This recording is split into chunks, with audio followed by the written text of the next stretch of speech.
Hello everyone, welcome back to Sahitya study. जैसा कि हम अपने पेपर फर्स्ट की क्लासेस कंटिन्यू कर रहे हैं रिसर्च एप्टीट्यूड में, आज हमारी नेक्स्ट क्लास है जिसके अंदर आज हम पढ़ेंगे what are the types of research, कि हमारे पास रिसर्च की टाइप्स क्या क्या होते हैं, किन किन टाइप्स में हम अपनी रिसर्च को परफॉर्म कर सकते हैं। पिछली क्लास में हमने पढ़ा था कि रिसर्च क्या होता है। रिसर्च होती है हमारी एक साइंटिफिक प्रोसेस होती है जिसके अंदर हम अपनी प्री एग्जिस्टिंग जो हमारे पास सोर्सेज होते हैं, जो हमारी नॉलेज होती है, उससे फर्दर कुछ डिस्कवर करते हैं और उसको जर्नलाइज एक नॉलेजेबल एक जर्नलाइज उससे हम अपनी नई रिसर्च में नई नई आगे कंटिन्यू करते हैं कि हमने क्या उसमें से जर्नलाइज किया, क्या उसके अंदर हमने फर्दर डिस्कवरी की, क्या उसके अंदर हमने आगे रिनोवेशन की। तो आज की क्लास में हम पढ़ेंगे कि हमारे पास रिसर्च की टाइप्स क्या होती है। रिसर्च की टाइप्स भी हमारी डिफरेंट डिफरेंट क्लासिफिकेशन के बेसिस के ऊपर होती है। रिसर्च के क्या क्या डिफरेंट डिफरेंट किस किस बेस पे हम रिसर्च को डिफाइन कर सकते हैं, उसके टाइप्स को आगे डिस्क्राइब कर सकते हैं। सबसे पहले है हमारे pass on the basis of outcome. Outcome के बेसिस पे हमारे पास कौन सी रिसर्च होती है। सबसे पहले है हमारे पास fundamental research and applied research. Outcome जो हमें आउटकम मिल रहा है उसके बेस पे कौन सी दो टाइप्स होती हैं, fundamental research and applied research. उसके बाद आता है on the basis of objective, कि हमारा ऑब्जेक्टिव क्या है उस रिसर्च को करने का, हम उससे क्या क्या हमारा उद्देश्य है उस रिसर्च को करने का। उसके बेस पे हमारे पास होती है descriptive research, experimental research, explanatory research and exploratory research. ये चार टाइप्स होती है हमारे पास ऑब्जेक्टिव के बेसिस के ऊपर। क्या उससे हमें डिस्क्रिप्शन मिलता है, क्या वो एक्सपेरिमेंट करने के लिए है, या क्या वो किसी चीज को एक्सप्लेन करने के लिए है, या वो किसी चीज को एक्सप्लोर करने के लिए है। ये होती है हमारी ऑब्जेक्टिव के बेसिस पर। नेक्स्ट है हमारे pass on the basis of process, कि हमारा प्रोसेस कैसा है, क्वांटिटेटिव है या क्वालिटेटिव है, उससे हमें नंबर्स में डेटा निकालना है या क्वालिटी में डेटा निकालना है, वो होता है हमारा प्रोसेस के बेसिस के ऊपर। देन उसके बाद आता है on the basis of logic, कि हमारा लॉजिक क्या लगा है उसके अंदर, इंडक्टिव अप्रोच को हमने यूज किया है या डिडक्टिव अप्रोच को यूज किया है। इंडक्टिव अप्रोच में हम क्या करते हैं कि हमारे पास स्पेसिफिक पार्ट्स होते हैं, स्पेसिफिक ऑब्जर्वेशन से हम उसको जर्नलाइज कर देते हैं, किसी भी जो हमने रिसर्च की है उससे पर्टिकुलर कुछ स्पेसिफिक पार्ट्स पे हम उसको अप्लाई करेंगे, उसके बाद उसको किसी जर्नलाइज कर देंगे उस चीज को जो उससे हमें आउटकम लेना था। डिडक्टिव अप्रोच में हम क्या करते हैं, डिडक्टिव में हमारे पास एक पर्टिकुलर थ्योरी होती है, उसको बाद में हम प्रूव करते हैं। हमारे पास एक जनरलाइज चीज पहले ही होती है, उसको हम फिर स्पेसिफिक पार्ट्स के ऊपर अप्लाई करके देखते हैं। ये हम आगे फर्दर पूरे एक्सप्लेन करके पढ़ेंगे कि लॉजिक के बेस पे क्या क्या होते हैं, क्या इंडक्टिव में क्या होता है, डिडक्टिव में क्या होता है। ये हमने देखा कि लॉजिक के बेस पे इंडक्टिव होती है और डिडक्टिव होती है। नेक्स्ट इसके बाद अगली क्लासिफिकेशन है हमारी on the basis of inquiry mode, कि हमारी इंक्वायरी के मोड पे वो कैसी है, वो स्ट्रक्चर्ड है या अनस्ट्रक्चर्ड है। रिसर्च हमारी स्ट्रक्चर्ड प्रोसेस है, हाँ, बट कुछ ऐसे भी होते हैं जिसमें वो अनस्ट्रक्चर्ड वे में ही चलते हैं, वो हमारी इंक्वायरी मोड के बेसिस पे होती है कि वो स्ट्रक्चर्ड होगी या अनस्ट्रक्चर्ड होगी। नेक्स्ट है आइडिया और कॉन्सेप्ट के बेस पे। आइडिया और कॉन्सेप्ट के बेस पे कंसेप्चुअल होती है और इंपेरिकल रिसर्च होती है। ये थी हमारी क्लासिफिकेशन के बेसिस। हमारे पास डिफरेंट डिफरेंट क्लासिफिकेशन के पॉइंट्स थे कि किस किस बेस पे हमने अपनी रिसर्च की टाइप को क्लासिफाई किया है। अब सबसे पहले हमारे पास आती है on the basis of outcome. Outcome के बेसिस पे हमारे पास कौन सी रिसर्च की टाइप है। सबसे पहले है हमारी फंडामेंटल रिसर्च। फंडामेंटल रिसर्च क्या होती है, जिसके अंदर हम एडिशन टू नॉलेज करते हैं, कोई नई डिस्कवरी या इन्वेंशन करते हैं। ये मोस्टली हमारे पास एकेडमिक होती है, क्या होती है, एकेडमिक होती है और एक्सटेंसिव इन नेचर होती है। फंडामेंटल रिसर्च के अंदर हम क्या करते हैं कि नई नॉलेज में हम नई एडिशन करने के बारे में सोचते हैं, नई एडिशन को उसमें ऐड ऑन करने के बारे में सोचते हैं।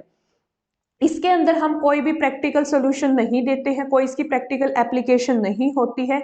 ये सिर्फ थ्योरी के अंदर एडवांसमेंट करने के लिए यूज की जाती है हमारी फंडामेंटल रिसर्च। इसमें हम अपनी जनरलाइजेशन को प्रेफरेंस ज्यादा देते हैं, किसके अंदर, फंडामेंटल रिसर्च के अंदर। देन उसके बाद आता है हमारा अप्लाइड रिसर्च। नेक्स्ट है हमारा अप्लाइड रिसर्च। अप्लाइड रिसर्च में हम क्या करते हैं, सोल्यूशन टू एग्जिस्टिंग प्रॉब्लम, इसमें हम प्रॉब्लम्स का सोल्यूशन निकालते हैं।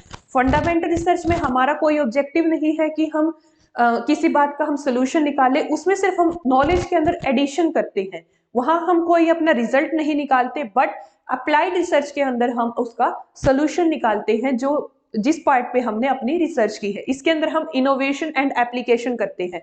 इसके अंदर एप्लीकेशन का इतना रोल नहीं है, सिर्फ हम एडिशन टू नॉलेज करते हैं, बट इसके अंदर हम इनोवेशन भी करते हैं और उस चीज को हम अप्लाई करके देखते हैं। जैसे रिसर्च से पता चल रहा है अप्लाइड रिसर्च, उसका हम एप्लीकेशन भी करते हैं, उस रिसर्च को हम अप्लाई करके देखते हैं। इसमें सिर्फ हम एडिशन टू नॉलेज करते हैं, इसमें सोल्यूशन निकालते हैं और फिर उस चीज को हम अप्लाई भी करके देखते हैं। ठीक है, देन इसके बाद देखो इसमें लिखा हुआ है practical use in solving a problem. किसी प्रॉब्लम को सॉल्व करने के लिए इसका हम यूज करते हैं। फंडामेंटल रिसर्च को हम प्रॉब्लम सॉल्विंग के लिए यूज नहीं करते हैं, बट इसको किसी भी प्रॉब्लम को सॉल्व करने के लिए हम यूज करते हैं। ये इंटेंसिव इन नेचर होती है और हमारी fundamental research extensive in nature होती है। ठीक है, ये था हमारा on the basis of outcome. Outcome के बेसिस पे हमने देखा क्या होती है, दो टाइप की हमारी रिसर्च होती है। सबसे पहले फंडामेंटल रिसर्च है, जिसके अंदर हम एडिशन टू नॉलेज करते हैं, कोई नई डिस्कवरी करते हैं, मोस्टली ये एकेडमिक होती है। इसके अंदर हम सोल्यूशन को प्रेफरेंस नहीं देते, सोल्यूशन निकालना हमारा मेन ऑब्जेक्टिव नहीं होता है। उसके बाद ही हमारे पास अप्लाइड रिसर्च। अप्लाइड रिसर्च में हम अपनी एग्जिस्टिंग प्रॉब्लम का सोल्यूशन भी निकालते हैं, देन उसमें इनोवेशन भी करते हैं और उसको अप्लाई भी करते हैं। प्रैक्टिकल यूज किया था हमने किसी प्रॉब्लम को सॉल्व करने के लिए, ये इंटेंसिव होती है नेचर में और फंडामेंटल हमारे पास एक्सटेंसिव होती है इन नेचर। देन उसके बाद हमारी नेक्स्ट क्लासिफिकेशन आती है, classification on the basis of logic. हमारे लॉजिक के बेस पे क्या क्या क्लासिफिकेशन है हमारे पास। जैसे हम अपनी लॉजिकल रीजनिंग में भी पढ़ते हैं, दो तरह के हमारे पास रीजनिंग में दो तरह की अप्रोच होती है, इंडक्टिव अप्रोच होती है और एक डिडक्टिव अप्रोच होती है। वैसे ही रिसर्च में भी हमारे पास यही दो अप्रोच होती है, एक डिडक्टिव और एक इंडक्टिव। सबसे पहले हमारे पास है deductive approach. Deductive approach, deductive हमेशा हमारी क्वांटिटेटिव इन नेचर होगी। क्वांटिटी के ऊपर इसके अंदर क्वांटिटी के ऊपर हमारा मेन फोकस होगा और इसमें क्या होता है, जर्नल टू स्पेसिफिक हम जाते हैं। डिडक्टिव में हम जर्नल टू स्पेसिफिक जाते हैं। डिडक्टिव और इंडक्टिव में मोस्टली स्टूडेंट्स को कभी कभी कंफ्यूजन होता है कि कौन सी जर्नल टू स्पेसिफिक है और कौन सी स्पेसिफिक टू जर्नल है। डिडक्टिव का याद रखना, डिडक्टिव के अंदर हम क्या करते हैं, जर्नल टू पर्टिकुलर बोल सकते हैं हम या जर्नल टू स्पेसिफिक बोल सकते हैं। स्पेसिफिक को हम पर्टिकुलर भी बोल सकते हैं यहाँ पे।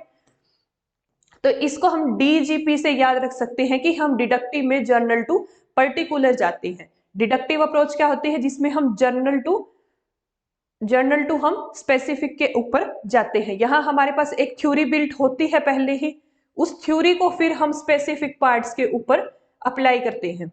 जैसे हमने देखा है हमारे मैथमेटिक्स में क्या होता है, मैथमेटिक्स में हमारे पास एक थ्योरी हमें दी जाती है। जैसे हम एक मैथ्स का हम एग्जांपल लेते हैं, मैथ्स के अंदर हमारे पास एक थ्योरी पहले ही बनी होती है, फिर उसको हम अपने क्वेश्चन के ऊपर अप्लाई करके उससे सोल्यूशन निकालते हैं, यानी उसको हम फिर किसी स्पेसिफिक चीज के ऊपर अप्लाई करके देखते हैं हमारे आंसर को निकालने के लिए। तो इसमें याद रखना, इसमें हमारे पास पहले थ्योरी बनी होती है, उसको हम स्पेसिफिक पार्ट्स के ऊपर अप्लाई करते हैं। ये होती है हमारी डिडक्टिव अप्रोच। डिडक्टिव अप्रोच में हमारे पास 3 स्टेप्स होते हैं। सबसे पहले होता है स्टेट द हाइपोथेसिस। हाइपोथेसिस, पहले हम अपनी एक हाइपोथेसिस बनाते हैं, उसके बाद उसके ऊपर हम अपना डेटा का कलेक्शन करते हैं और उसके बाद हम डिसाइड करते हैं कि हमें अपनी हाइपोथेसिस को एक्सेप्ट करना है या रिजेक्ट करना है। डिडक्टिव का हम एग्जांपल देते हैं, जैसे डिडक्टिव में मैंने बताया कि वो जर्नल से स्पेसिफिक जाता है, जर्नल यानी वो यूनिवर्सली एप्लीकेबल है। जैसे एग्जांपल है ऑल मैन आर मोर्टल। जो ये ऑल वर्ड है, ये यहाँ पे किस चीज को डिनोट कर रहा है, जर्नल को, कि ये बात जर्नली एप्लीकेबल है कि ऑल मैन और मॉर्टल। ये फर्स्ट स्टेटमेंट है हमारे पास। सेकंड स्टेटमेंट क्या है, सोक्रेटिस इज अ मैन। हमने क्या देखा डिडक्टिव अप्रोच में कि हमारे पास थ्योरी दी होती है, जर्नल पार्ट हमें दिया होता है, उससे हम एक स्पेसिफिक उससे कुछ हम निकालते हैं। वही हमने किया। पहले तो हमने क्या देखा था, all man are mortal. All man are mortal हमें जर्नल दिया गया था, इसको फिर हमने स्पेसिफिकली अप्लाई किया कि सोक्रेटिस एक मैन है, देयरफॉर सोक्रेटिस इज मोर्टल। जब हम जनरल चीज को किसी स्पेसिफिक चीज के ऊपर अप्लाई करते हैं, जनरल थ्योरी को स्पेसिफिक पॉइंट पे हम अप्लाई करके देखते हैं, वो होती है हमारी डिडक्टिव अप्रोच। ठीक है, नेक्स्ट इसके बाद आती है हमारी inductive approach. Inductive approach, inductive हमारे पास क्वालिटेटिव इन नेचर होती है, इसमें हम स्पेसिफिक चीजों से जनरल की तरफ जाते हैं। अब इसका एग्जांपल हम देखते हैं, जैसे डिडक्टिव में हमने देखा था कि हम मैथमेटिक्स का एग्जांपल ले रहे थे, हमारे पास एक थ्योरी ऑलरेडी होती है, उसको हम किसी स्पेसिफिक क्वेश्चन के ऊपर अप्लाई करते हैं। इसका हम एग्जांपल ले सकते हैं हमारी बायोलॉजी से।